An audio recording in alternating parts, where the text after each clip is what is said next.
హరి ఓం. ఆరో సూర్య శ్రోతలందరికీ స్వాగతం అండి. మనం గణపతి ముని రాసినటువంటి ఉమా సహస్రం చెప్పుకుంటున్నాము. అందులో షష్ఠ స్తబకం, 6వ స్తబకం అనేది. స్తబకం అంటే 25 శ్లోకాలు ఉంటాయి, అది చెప్పుకుంటున్నాము. ఈ 25 శ్లోకాల్లో చెప్పినటువంటి సంగతి ఏంటండి అంటే, అమ్మవారి యొక్క విశ్వ వైభవ సంపద, మొత్తం విశ్వమంతా కూడా వైభవంగా ఇదంతా కూడా ఆమె నిండి ఉంది, ఆమె సంపదే ఇదంతా అనే విషయాన్ని మనకి ఇక్కడ తెలియజేస్తున్నారు. హర్తారస్య కీర్తే కర్తారో నవభాసాం భర్తారో మమ సంతు స్కందాంబా ధరహాసాః.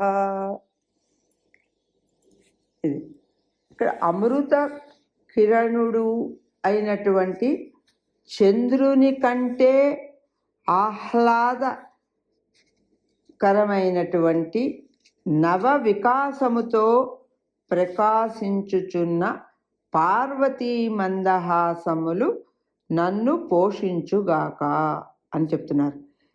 ఈ శ్లోకాలన్నీ కూడా మదలేఖావృత్తంలో ఉంటాయండి. కొంచెం సరళంగా సింపుల్గా మనకి ఉంటాయి, చిన్నవిగా అనుష్టుప్పులు అంటాను చూసారు, సుమారుగా అలా ఉంటాయి. అది మొదటి శ్లోకంలో అమ్మవారి యొక్క హాసం గురించి చెబుతూ ఉన్నారు. తర్వాత ఇంకా ఇందులో దిగ్వల్లీష్వతి శుభ్రాం కుర్వంతః కుసుమర్దిం భూయాసుస్తవ భూత్యై మన్మాతుః స్మితలేశాః. దిగ్వల్లీషు అతిశుభ్రాం కుర్వంతః కుసుమర్దిం భూయాసుః తవ భూత్యై మన్మాతుః స్మితలేశాః. దిక్కులందు తెల్లని పువ్వులను వెదజిల్లినటువంటి, అంటే వెదజిల్లినట్లుగా వ్యాపించి ఉన్నటువంటి మన్మాతుహు అన్నారంటే మమ మాత అని, నా తల్లి పార్వతీదేవి మందహాసములు మీకు శుభము ఐశ్వర్యమును ప్రసాదించుగాక అని. తవా అంటే నీ యొక్క అని, అంటే నీ యొక్క ఐశ్వర్యము అని, అంతా కూడా నీది. ఓకే, మనందరికీ ఆమె అనుగ్రహిస్తోంది. ఏకశ్చేత్ తవ శక్తో బ్రహ్మాండస్య భవాయ భర్గ ప్రేయసి హాసః కిం స్తోత్రం తవ భూయః. ఏకః చేత్ తవ శక్తః బ్రహ్మాండస్య భవాయ భర్గ ప్రేయసి హాసః కిం స్తోత్రం తవ భూయః. ఏమని స్తుతించనమ్మా నిన్ను అంటున్నాడు ఆయన. ఓ జనని శివపత్ని, నువ్వు ఒక్కటే, అంటే నీ నవ్వు ఒక్కటే, నువ్వు ఒక్కటివే అని కూడా కాదు, నీ నవ్వు ఒక్కటే విశ్వ ఉత్పత్తికి సమర్థమైతే, సృష్టికి సమర్థమైతే నీ మహిమను ఇంకా చెప్పడానికి స్తోత్రాలు ఏముంటాయమ్మా అంటున్నారు. అంటే ఇక్కడ ఏంటంటే జగజ్జనని యొక్క హాసము జగత్ రచనా సమర్థము, జగత్తుని రచించగలిగినటువంటి సామర్థ్యం కలిగినటువంటిది అని ప్రాచీనులు బహుశా ఈ ఉద్దేశంతో చెప్పి ఉన్నారు అని. ఇందులోనే భామతీకారులు అని ఒక విశేషమైనటువంటి విషయాన్ని ఇక్కడ మనకి గణపతి ముని ప్రస్తావించడం జరిగింది. ఇదేంటండి అంటే అద్వైతంలో ఒక భాగం. ఈ భామతి అని ఈ వాచస్పతి మిశ్రా అనేటువంటి ఆయన ఈ మన ఇందులో అసలు సన్యాసం తీసేసుకుంటాను అని ఆయన ఆధ్యాత్మికంగానే ఆయన వ్యాఖ్యానాలు చేసుకుంటూనే ఉండాలి అని ఆయన అనుకుంటూ ఉంటే, ఆయనకి వివాహం చేయాలి అని తల్లి చెప్పడం, నేను సన్యాసం తీసుకుంటాను అని చెప్పినా ఎవరినైతే చేసుకోమని తల్లి అంటుందో ఆమె, ఆ కన్య ఆయన సన్యాసం తీసుకున్నా పర్వాలేదు నేను వివాహం చేసుకుంటాను అని చెప్పడంతో తండ్రి ఆశ్చర్యపోయినా ఇంకా పిల్ల కూడా ఒప్పుకుంది కదా అని ఆయన అంగీకరించటం, వారికి వివాహం జరగడం, ఆయన ఈ ఈ వ్యాఖ్యానాలు రాసుకుంటూ ఆయన వాచస్పతి మిశ్రా రోజులు గడుస్తున్నాయి. ఆయనకి సేవ చేసుకుంటూ ఆమె ఉంది. ఒకసారిటండి ప్రత్యేకంగా అడిగారట, అమ్మ ఎవరు మీరు ఏమిటి అని. అంటే అప్పుడు ఆమె చెప్పిందట, నా పేరు భామతి, 7 సంవత్సరాల క్రితం మీరు నన్ను వివాహం చేసుకున్నారు అని. అప్పుడు ఆయనకి అది గుర్తొచ్చి ఇంకా అంటే ఆయన తన పని అయిపోయింది. ఆయన రాయడం అయిపోయింది.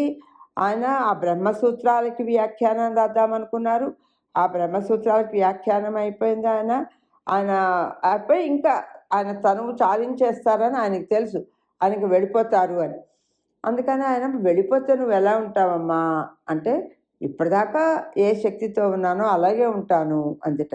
కాకపోతే ఏవి నీ చేతులు చూపించమ్మా అంటే చేతులు చూపించిందిటండి. ఇది మనం గమనించాలి.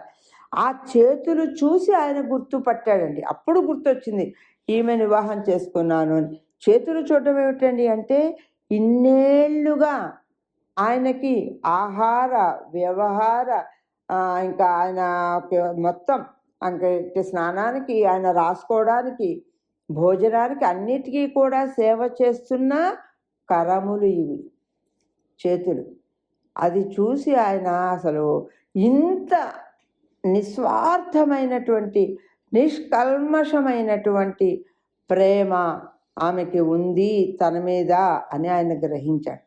గ్రహించి అంత సెల్ఫ్లెస్ లవ్ ఉన్నటువంటి ఆమెకు తను తిరిగి ఏమి ఇవ్వగలదు అనుకుని, ఏమి ఇవ్వగలను అని ఆయన అనుకుని ఆయన రాసిన వ్యాఖ్యానానికి అన్నిటికీ కూడా భామతి అని పేరు పెట్టేశారట. నిన్ను దీని ద్వారా నీ చరిత్ర అందరికీ తెలియాలి అన్నట్టుగా. అది ఒక విచిత్రమైనటువంటి సంఘటన పెద్దలు చెప్తూ ఉంటారు. ఆ భామతీకారులైతే స్మితమేతస్య చరాచరం అని ఈ నవ్వుని ఎలా చెప్తారంటే, చరాచర ప్రపంచము ఈ బ్రహ్మము యొక్క హాసమే అని ఆ బ్రహ్మాన్ని స్తుతించారు. అది బ్రహ్మసూత్ర భాష్యాలకు సంబంధించి కదండి, బ్రహ్మసూత్రాలకు సంబంధించి కదా మనం చెప్పుకున్నాం. అది వాళ్ళంతా కూడా బ్రహ్మమే, సృష్టి అంటే అంతా బ్రహ్మమే అంటారు కనుక వాళ్ళు అలా చెప్పేవారు అని. మనకి ఇక్కడ అమ్మవారి నవ్వుతో జగత్ రచన జరుగుతుంది కదా అని మనకి మనం గణపతి ముని తెలియచేస్తున్నారు. ఉద్యానే విజదాఖ్యే కాళి త్వాం విహరంతి గోలైః కందుక కల్పైః అల్పావాక్యముమాతి. చూడండి విచిత్రంగా, అమ్మా కాళీదేవి అనంతమైన బ్రహ్మాండ కోటులకు అవకాశము ఇచ్చేటువంటి ఆకాశము నీకు విహారయోగ్యమగు ఉద్యానవనము. ఆకాశం ఆమెకి ఒక ప్లే గ్రౌండ్ అండి. అక్కడ తిరిగేటువంటి సూర్యచంద్రాది జ్యోతిర్గోళములు నీకు క్రీడా సాధనములు. అవన్నీ కూడా ఆవిడతోటి ఆవిడ ఆడుకునేటువంటి వస్తువులు అండి అవన్నీ కూడా. ఓకే, ఆవిడ ప్లే అంటే ఆవిడ ఆటకి కావలసిన వస్తువులుట. నీవు ఇంత దానవు అని నా వాక్కు ఎట్లా వర్ణించగలదు? అంతటి శక్తి కానీ అంతటి వైశాల్యం కానీ ఉన్నటువంటి నిన్ను కానీ నీ శక్తిని కానీ నేను ఏమని చెప్పగలనమ్మా, ఏమని వర్ణించగలను అంటున్నాడు ఆయన. ఇంకా చూడండి విశేషంగా, ఖం క్రీడా భవనం తే కః కార్యాలయః ఏషః పృథ్వీయం బహుళాన్నా మాతర్ భోజనశాల. ఇంకా ఏం చెప్తున్నారండి? ఖం క్రీడాభవనం తే కః కార్యాలయః తే. కః అంటే సూర్యమండలము అని ఒక అర్థం ఉంది అని మనకి. ఇవన్నీ కూడా కొన్ని బీజాక్షరాల్లో కూడా వస్తూ ఉంటాయి. అయితే ఏషః పృథ్వీ ఇయం బహుళాన్నా మాతః భోజనశాల.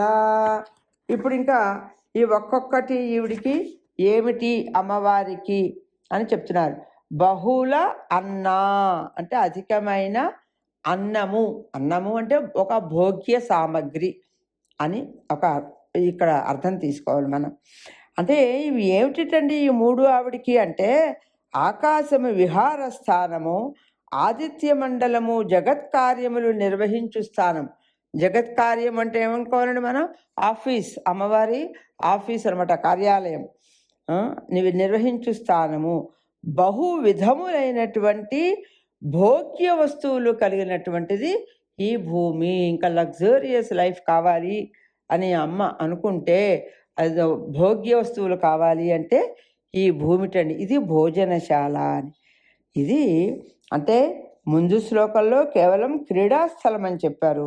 ఇక్కడికి వచ్చేటప్పటికి ఆవిడికి మిగిలినవి కూడా చెప్తున్నారు. దీని విశేషమైన అర్థం చెప్తున్నారండి కవి. పరమేశ్వరికి భువర్లోకమైనటువంటి ఆకాశము, క్రీడా సాధనములు అయిన ఖగోళముతో విహరించు స్థానమని ఇంతకుముందు చెప్పుకున్నాం. ఈ శ్లోకంలో స్వర్లోకమైనటువంటి ఆదిత్య మండలము, అధికారులైనటువంటి దేవతలు, జగత్కార్యములు నిర్వహించు వ్యవస్థ, ఆర్గనైజేషన్ చెప్పుకున్నాం కదండి, కార్యాలయముగాను, భూర్లోకమైనటువంటి భూమి, అధికార నియుక్తులైనటువంటి సమస్త దేవతల ద్వారా. బాగా గమనించాలండి, ఈ భూమి మీదే, ఈ భూలోకంలోనే దేవతలందరికీ కూడా ఒక్కొక్కరికి ఒక్కొక్క అధికారం నియమించి దీనంతా కూడా చూడమని పైనుంచి అమ్మవారి యొక్క ఆదేశం. అందుకని అలా ఈ అధికారుల నియుక్తులైనటువంటి సమస్త దేవతల ద్వారా దేవి అనుభవించు భోగస్థానము ఈ భూమి. అంటే ఏమిటైపోయిందండి? భూర్భువస్వర అంటే సువహ. ఓకే, మనం మంత్రం చదువుతుంటాం కదండి, గాయత్రి మంత్రం అవనివ్వండి, ఏమన్నా 3 లోకాలు చెప్పేస్తున్నారు. అలాగే ఈ భూర్ అనేటువంటిది భోజన స్థానము అయితే, భువర్ అనేటువంటిది విహార స్థానం అయితే, స్వర్ అనేటువంటి కార్యనిర్వహణ స్థానంగా ఇక్కడ ప్రతిపాదింపబడ్డాయి. బుద్ధీనామసి దాత్రి, సిద్ధీనామసి నేత్రి, వీర్యాణామసి పేటి, కార్యాణామసి ధాటి. ఇంకా దేనికి అమ్మవారు ఇక్కడ మనలో ఎక్కడెక్కడ ఏమేమి మనకు అనుగ్రహించి ఉన్నారు అంటే, సమస్త కళల కౌశలము ఆవిష్కరించు నానావిధ శాస్త్రీయ బుద్ధులనిచ్చుచున్నావు. అందుకనే బుద్ధి ఇక్కడ బుద్ధినాం దాత్రి అసి, బుద్ధిని దానం చేయుచున్నావు, ఇచ్చుచున్నావు అని. అలాగే అద్భుతములైనటువంటి అణిమాది అష్టసిద్ధులను అనుగ్రహించుచున్నావు. తర్వాత ఏముందండి? సిద్ధీనాం, సిద్ధులు అన్నిటినీ కూడా నేత్రి అంటే నడిపించేది, అవన్నీ కూడా మనకి అనుగ్రహించి మనల్ని నడిపిస్తూ ఉన్నటువంటిది. సకల విధములైన పరాక్రమములకు నీవు నిధివి. ఇంకా వీర్యాణం అంటే మొత్తం పరాక్రమాలన్నిటికీ కూడా నిధి. పేటీ అంటే ఒక బాక్స్, ఒక ట్రెజర్ ఏదైనా అనుకోండి, రైట్, ఒక ఐరన్ సేఫ్ అమ్మవారు. అయితే సర్వ కార్యములకు అభిముఖివై ఆ కార్యక్రమము సన్నిహితం, ఆ కార్యక్రమానికి నువ్వు చాలా సన్నిహితగా ఉన్నావు. అంటే దగ్గర నుంచి అంటే గమనిస్తూ నిర్వహింపచేస్తూ ఉన్నావు కదా అని. ఇంకా విద్యానామసి భావో, హృద్యానామసి హావ, దేవానామసి లీల, దైత్యానామసి హేలా. అలాగే విద్యలకి భావ అంటే సారాంశము, విద్యల సారాంశం అంతా నువ్వే అయి ఉన్నావు. విద్యలు అంటే ఏంటండి? వేదాది చతుర్దశ విద్యలు. ఓకే, ఇందులో 4 విద్యలు, అలాగే మనకి వేదాంగాలు, వేదాంగాలు ఇవన్నీ కలిపి మనకి చతుర్దశ విద్యలు, అష్టాదశ మనకి దర్శనాలు, ఇవన్నీ కలిపి షట్ దర్శనాన్ని అంటారు కదండి, ఇవన్నీ కలిపి అంటే చతుర్దశ విద్యలు నువ్వు అయి ఉన్నావు, విద్యల సారాంశం నువ్వే అయి ఉన్నావు అని చెప్తున్నాడు. ఇంకా హృదయానాం అంటే అందముగా ఉన్నటువంటి వస్తువులలో విలాస వస్తువుగా నువ్వు ఉన్నావు. అంటే రమణీయములైన వానికి విలాసము అయి ఉన్నావు అని అని చెబుతూ, దేవతలకు లీలగా ఉన్నావు, రాక్షసులకు హేళగా ఉన్నావు. లీల అంటే ఏంటండి? అది కూడా వాళ్ళతో కలిసి సరదాగా ఆడుతూ పాడుతూ ఉండడం, చాలా తేలికగా ఉండడం. ఓకే. అలాగే దేవతలకి మాత్రం తిరస్కారం. హేళ అంటే వాళ్ళని మాత్రం రిజెక్ట్ చేస్తూ ఉన్నావు. దేవతలకని రాక్షసులకి, దైత్యులని రిజెక్ట్ చేస్తూ ఉన్నావు, దేవతలతోటి ఆడుతూ పాడుతూ ఉన్నావు అని. లీల, హేళ రెండు ఆపోజిట్ వర్డ్స్. గంతॄణామసి చేష్ట, స్థాణూనామసి నిష్ఠ, లోకానామసి మూలం, లోకాదేరసి జాలం. గంతॄణాం అసి చేష్ట, నడుస్తున్న వాళ్ళలో నడక కూడా నువ్వే. స్థాణూనాం అసి నిష్ఠ, కదలకుండా ఉన్నటువంటి వాళ్ళలో, స్థిరముగా ఉండు వాళ్ళలో ఆ నిలకడ, ఆ నిష్ఠ, ఆ నిలకడ కూడా నువ్వే అయి ఉన్నావు. అలాగే లోకానాం మూలం, లోకములన్నిటికీ మూల కారణముగా నువ్వే ఉన్నావు.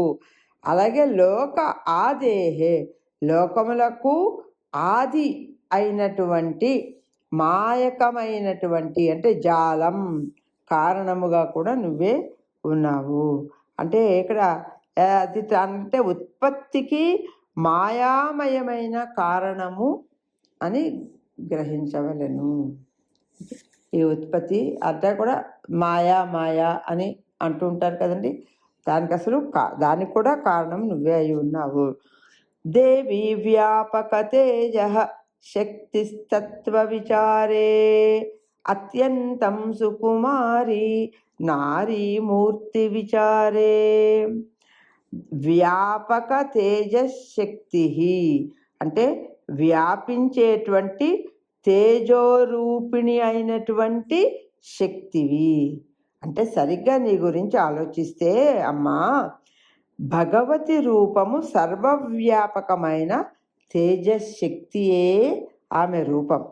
కానీ విగ్రహ దృష్టితో విచారించటం వల్ల, అలా విచారిస్తే కనుక ఆమె అత్యంత కోమల గాత్రి, అంటే చాలా సాఫ్ట్గా, సింపుల్గా ఉన్నటువంటి శరీరం కలిగి ఉన్నటువంటి ఒక పర్వతరాజపుత్రి ఉమయే ఆమె. క్వ జ్యోతిర్మహతోస్మాత్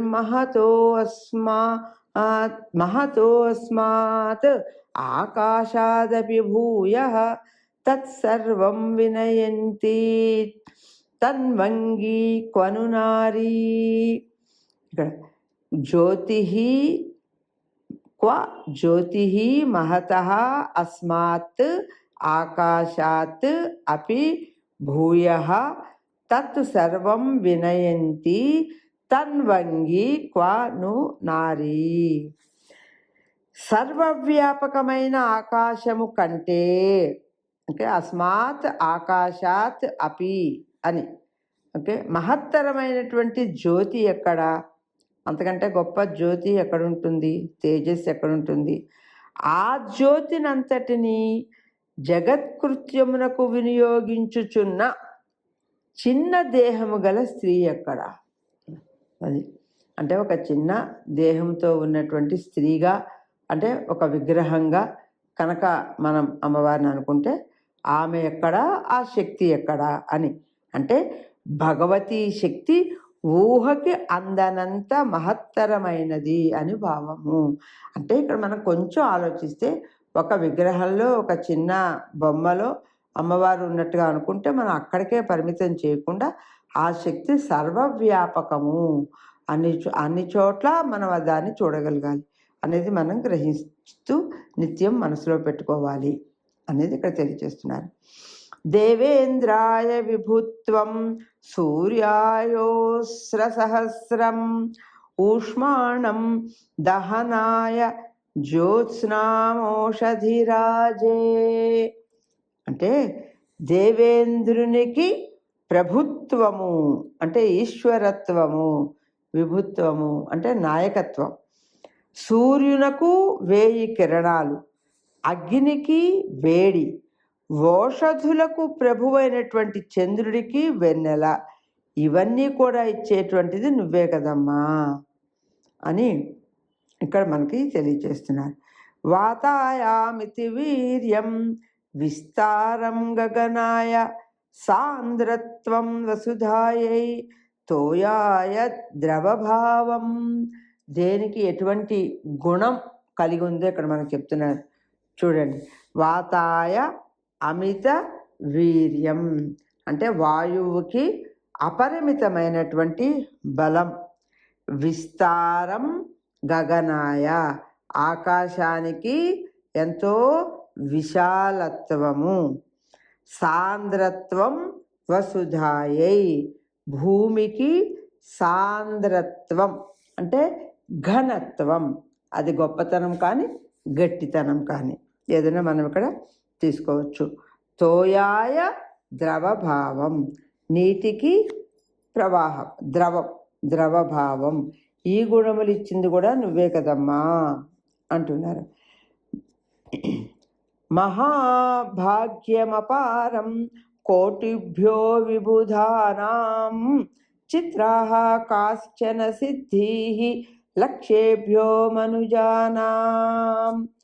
మహాభాగ్యం అపారం కోటిభ్యః విబుధానాం, విబుధులు అంటే దేవతలు, దేవతలకి కోట్ల కొరకు అంటే అపారమైనటువంటి మహాభాగ్యం అంటే ఐశ్వర్యమును, అలాగే మనుజానాం అంటే మనుష్యులకు, లక్ష్యేభ్య అంటే లక్షల కొరకు, కొన్ని కాశ్చన చిత్రాహ విచిత్రములైనటువంటి అద్భుతమైనటువంటి సిద్ధులను ఇచ్చిన దాన్ని నువ్వే కదమ్మా.